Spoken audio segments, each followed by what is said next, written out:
am Noriko Bullful, and this is Uncut News. Due to a communication error, a large crowd gathered outside of the president's former home seeking financial assistance. Dozens, if not hundreds, came out from as far as the West Bank to receive a handout. The police force apparently wasn't of much help, as they were not able to disperse the crowd, despite constant warnings. As it turns out, 3 years ago, the president converted the house into an IT and digital learning center, and said learning center was helping needy persons to fill out forms to receive a food hamper or voucher from the Ministry of Social Protection. While this is a nice effort that helps the people who don't have phone or internet access, things started to go wrong after someone spread a rumor that the vouchers were actually being distributed at the center. While some persons may have left disappointed, the center made it known that they will assist as many people who need the assistance to finish the application as needed. The appeals court has thrown out the case of Masinga Jones versus GCOM, which was the latest elections case to be brought before the court. All three justices in their rulings dismissed Jones's application. Denied. Jones was seeking to overturn the Chief Justice's decision in a case she initially filed in a bid to compel the Guyana Elections Commission to utilize the 10 declarations by the returning officers as the basis for announcing the winner of the March 2nd elections. The judgment paves the way for GCOM Chair Justice Singh to call a meeting of the commission to decide on the way forward, but the court has granted them a one-day stay on the decision. BM Soat is Guyana's #1 auto dealer. Visit their showroom at Lot 9 Crow Street, Georgetown, and check out their fresh stocks. This one is my favorite. Call them on telephone number 231-8451. BM Soat Auto Sales. It's your turn to drive. Suriname has a reputation as a haven for many Guyanese fleeing poverty, persecution, and often criminal prosecution. But apparently, the ex-Surinamese Finance Minister Gilmore Hoofdraad decided to do the reverse. According to Culture News, the runaway ex-politician is actually hiding out in Skeldon.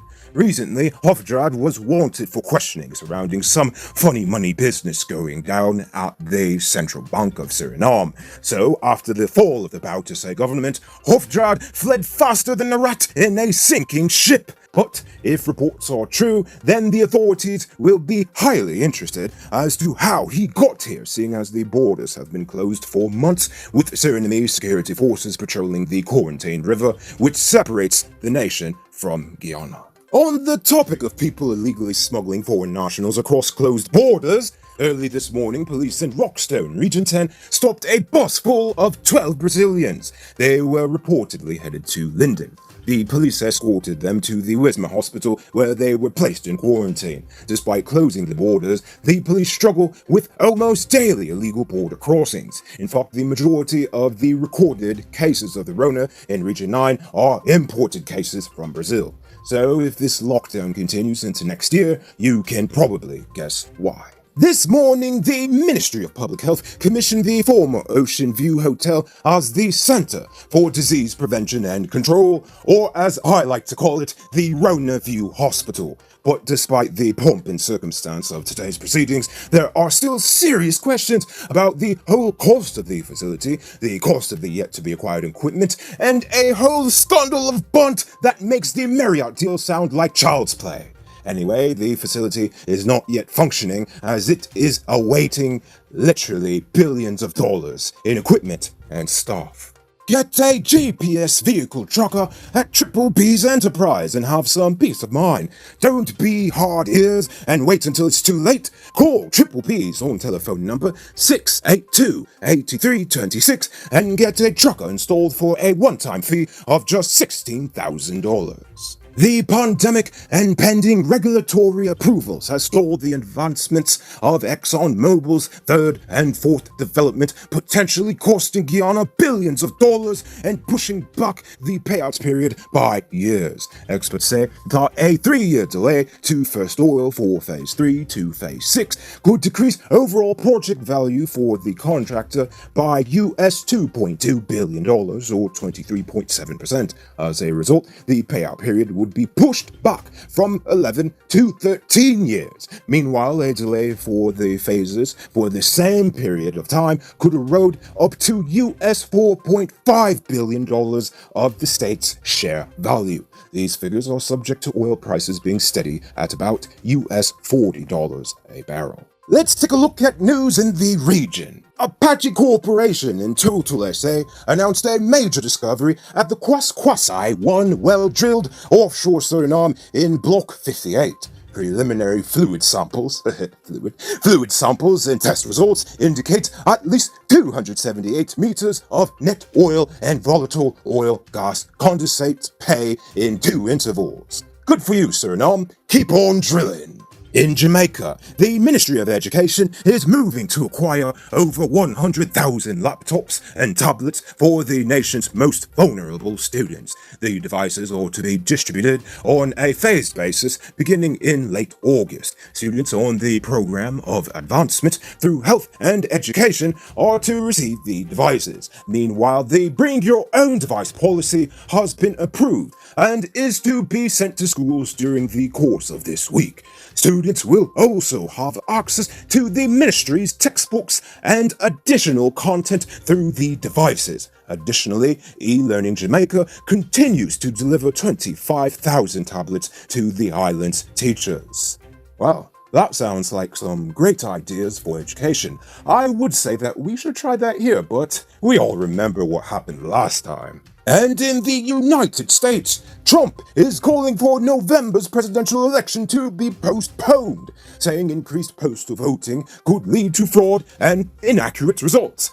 That sounds familiar. Anyway, he suggested a delay until people can, quote, properly, securely, and safely vote, end quote. There is little evidence to support Mr. Trump's claims, but he has long railed against mail-in voting, which he has said would be susceptible to fraud. Fraud is fraud. US states want to make postal voting easier due to public health concerns over the pandemic. Get this Digicel TL3 at Cellular Plus for just $9,000 as part of their mid-year sale. Hurry down to their City Mall, Starbucks Square, Massey Providence, or Massey Turkine locations and take advantage of this half-price deal. Call them on telephone number 685-3109 for more info. Cellular Plus, Guyana's #1 cellular superstore. And now for our weird news story of the day. Crazed billionaire Elon Musk shows us that you're never too rich to have the humor of a 12-year-old. CNBC recently interviewed Bill Gates about the Rona and misinformation surrounding the disease. But during the interview, he mentioned Elon Musk and his controversial comments on the pandemic, suggesting that he should stick to topics he knows best. So, instead of ignoring the comment like any normal person would have done, the billionaire rocket man decided to respond with some good old-fashioned social media trolling. Elon Musk tweeted, quote, "The rumor that Bill Gates and I are lovers is completely untrue." End quote. His tweet has collected over 99,000 likes and thousands of amused reactions. Moving on to our Uncut News Viewers Poll question of the day. Every day we pose a question about current events in Guyana, the region, the diaspora, and how you feel it relates to us. You give your responses in the comments, and we'll read the best ones on the following episode. Yesterday's question was, should we tear down that ugly statue of Queen Victoria from the High Courts? Here's what you all had to say. Lemuel Israel says the statue should be torn down, while And Ramsarup says absolutely not. Do not take down Queen Victoria nor any of our landmarks from colonial days. To be reminded where we were is to be thankful for where we are. A people who do not remember their past is condemned to repeat it. And here's KS with an interesting point of view. He says the only reason I would keep the statue in front of the court is due to its unkempt nature. Here the true symbolism lies. We once were ruled by people who venerated the Queen, but now they are gone and we don't give a damn about her. A crumbling statue of the British monarch is a great way to symbolize our relationship to them. For that reason I say keep it. Tearing down things which do not reflect our values is necessary and important. The act of tearing down is catharsis for the victims. History does not go away because we drop the statue. Matter of fact, we should take these fallen statues and put them in a museum or park with all the scars. This way we can tell our history from our perspective. Beautiful, KS. I can see you put a lot of thought behind that answer. So, tonight I leave you with this question. Typically I ask what the government can do to address issues in the country. But seeing as our motto is one people and not one government, I want to now turn the question around. I want to know, how will you as an individual devote your energies to making Guyana a better place? Think about that question and let us know in the comments below. If your response is good, we'll feature it in Friday's episode. Anyway, that's all the time we have for tonight. Check us out tomorrow for another episode. Hey, Uncut News viewers, thanks for watching. You can subscribe by clicking on this button over here, or click over there for more news. You can also drop a comment to let me know if you've made it to the end of the video. Goodbye for now.